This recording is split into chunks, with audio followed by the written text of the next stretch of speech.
it is framing fine, and I hope I am audible, right? So we'll proceed with our today's discussion. We have a set of 5 questions in Who Am I format. We'll go through them real quick, right? So I'll just read out the clues first. Simultaneously, I'll type out the clues in the comment section. You can go ahead and answer, right? So I hope you guys are ready. Once again, a very good evening. So we'll start with our first question.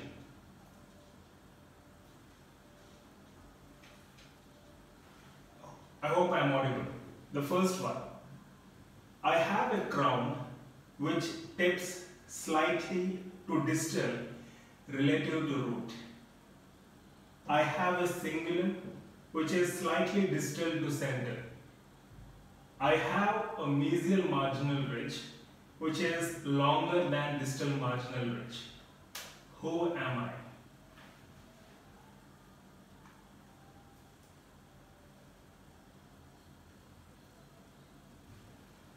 So you can see the same description in the comment section now. I have a crown which tips slightly to distal side relative to root. It means the crown appears to be slightly twisted distally. I have a cingulum which is slightly distal to center.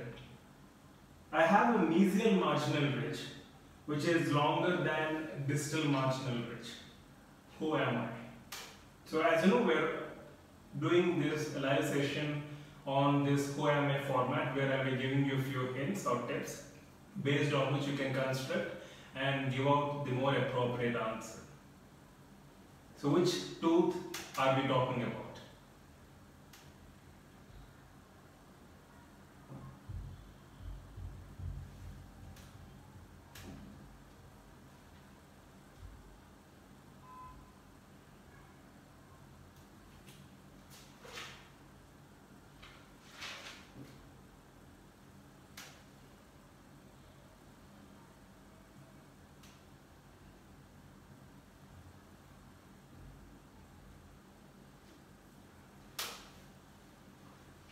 It's neither maxillary canine nor mandibular canine.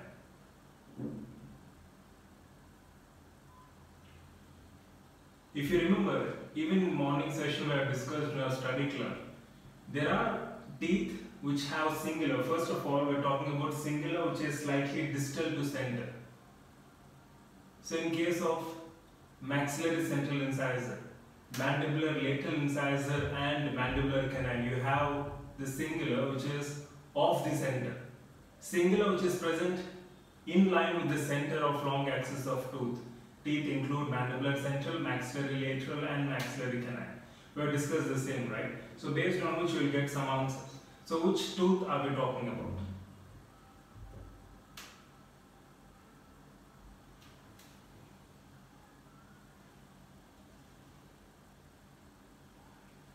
So is it mandibular canine or mandibular lateral incisor?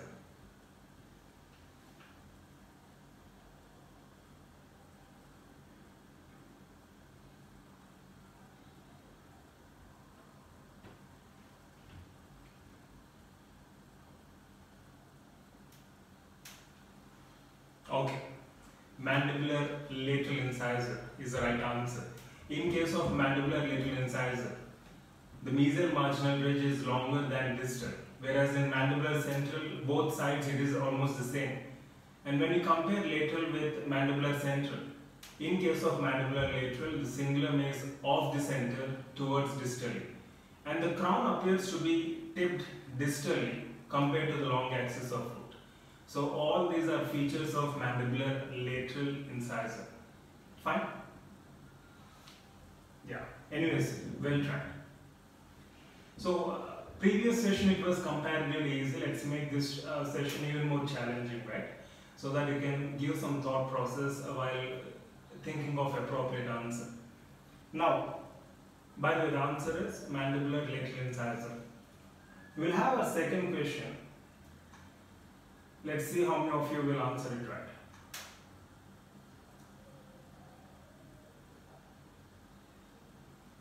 I am a component of nervous system. I am a component of nervous system. I cover fasciculi. I am the greatest anatomical barrier to diffusion in a peripheral nerve. Who am I? So the same in comment section. I'm a component of nervous system. I cover fasciculi. I am the greatest anatomical barrier to diffusion in a peripheral nerve. Who am I?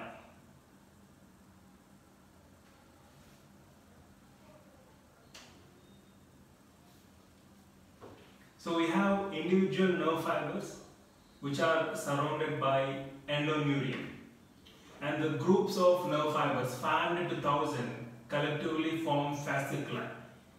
So these fasciculi are surrounded by perineurium, and the innermost layer of perineurium is perilemma. And the collection of fasciculi, the connective tissue covering groups of fasciculi including nutrient blood vessels, that covering is called as epineurium, and the outermost layer of epineurium is epineural sheath. So we have endoneurium covering a single nerve fiber, and then perineurium covering fasciculi or group of nerve fibers 500 to 1000, and then we have epineurium covering the entire bundles of fasciculi. So which of the following are we talking about? In fact, I mentioned in one of the hints that I am the greatest anatomical barrier to diffusion in a peripheral nerve. This is very, very important. Good Akriti, Falak, wonderful. So it's perineurium. Perineurium is right answer. And as rightly said, the innermost lining of perineurium is perilemma. Both perineurium and perilemma are considered to be greatest anatomical barriers to diffusion in case of a peripheral nerve, right? So the right answer is perineurium. Good.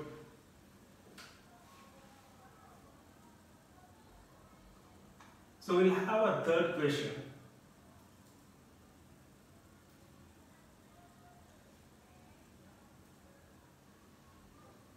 Bit interesting and different format. Third one, I want teeth to be isolated and dry.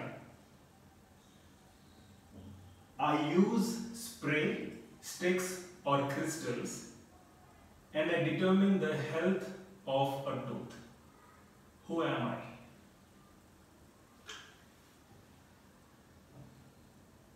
So the third one, I want teeth to be isolated and dry.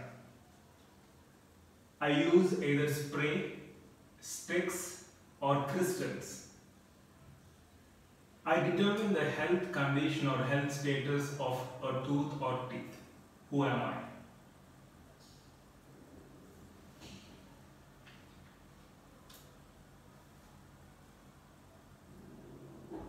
Gutta stick.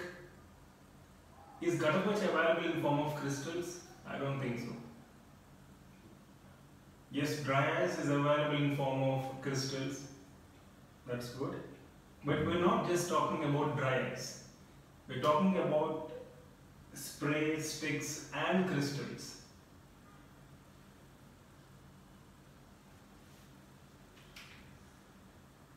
I want teeth to be isolated and dry. I use spray, sticks or crystals. I determine the health status of a tooth. Who am I?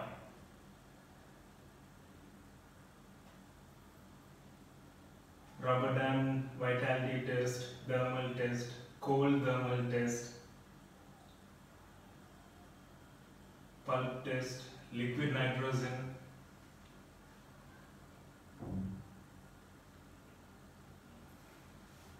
Okay, obviously it has to be related to thermal test, right? So which thermal test are we talking about? We're talking about availability in form of spray, sticks or crystals. One of you rightly mentioned. It's cold test. A thermal test, a cold test rather than heat test. Because in cold test, obviously for any test we need an isolated and dry environment. Cold test, it's available in form of spray through ethyl chloride spray. We have this ethyl chloride available in form of spray. We have ice available in form of sticks, and we have carbon dioxide snow available in form of crystals. right? And obviously determines the vitality of pulp. So cold test is the right answer.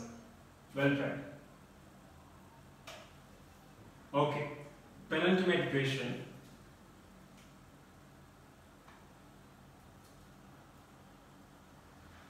I am secreted by pituitary gland.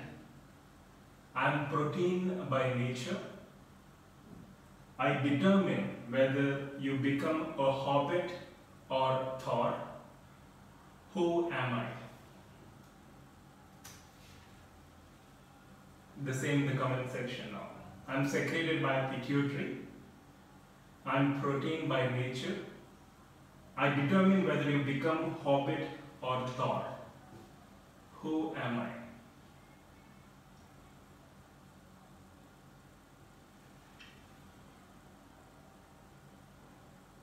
That's good. So we have eosinophilic cells in anterior pituitary which secrete growth hormone. So these cells are called as somatotropes. So somatotropes are eosinophilic cells of anterior pituitary which secrete growth hormone. And it is a protein by nature. It's a single polypeptide chain with 191 amino acids and a molecular weight of 21,500 daltons. And the normal levels of growth hormone in blood in adults is up to 300 grams per deciliter.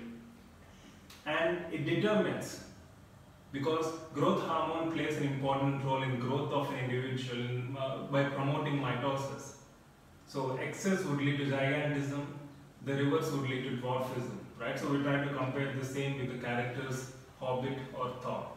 So the right answer is growth hormone. Well done. Okay, we'll have our final question.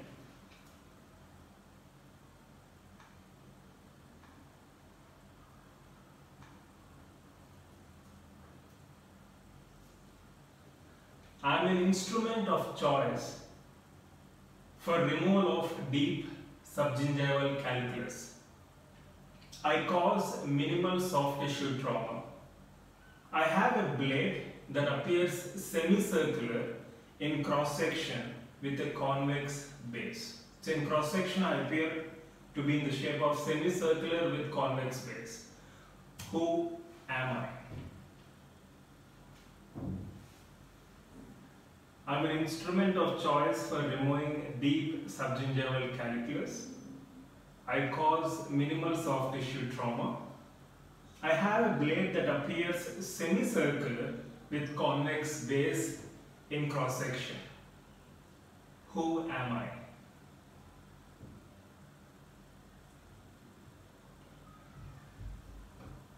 It's a direct question because I have given you the description of the cross section.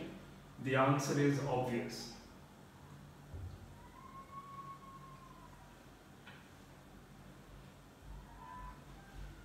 So this particular instrument is indicated for removing deep subgingival calculus, for removing altered cementum in form of root planing, and also for removing the soft tissue component in periodontal pocket.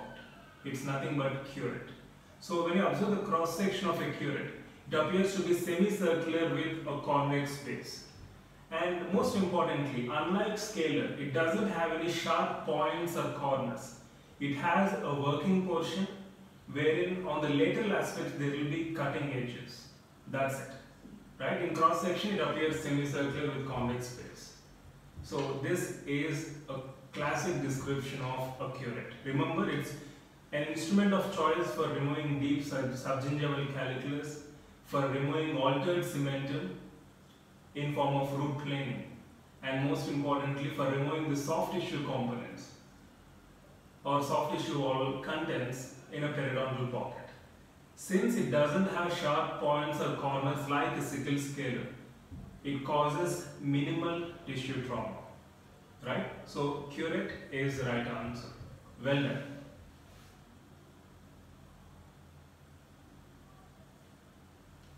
Fine.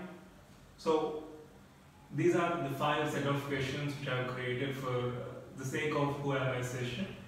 So we'll definitely come up with more interesting and more relevant sessions pertaining to NEET MDS in coming days. I hope you enjoyed today's session, and I think you have done extremely well, given the fact that some of these questions are very challenging, and keep this momentum going. Fine. So see you again in next class session. You'll have an update via Google group and WhatsApp groups. And 90 days, Mission 90, consider each day as an opportunity to move a step closer to fulfill your dreams. Fine? Wish you all the best. Love you all. Take care. Bye.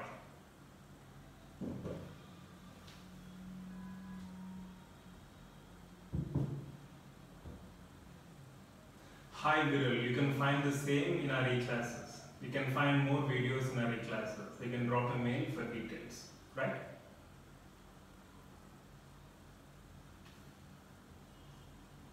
Yes, I posted a query in the section, right?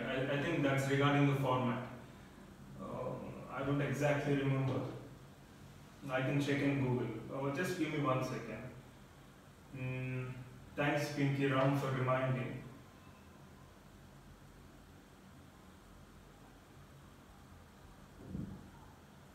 Yeah.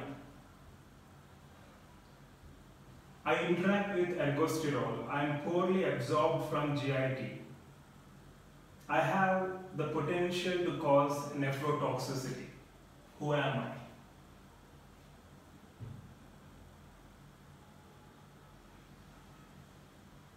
So you give me the answer, or you get back to my mail, I'll give you the answer, provided you come up with some kind of relevant discussion pertaining to the question.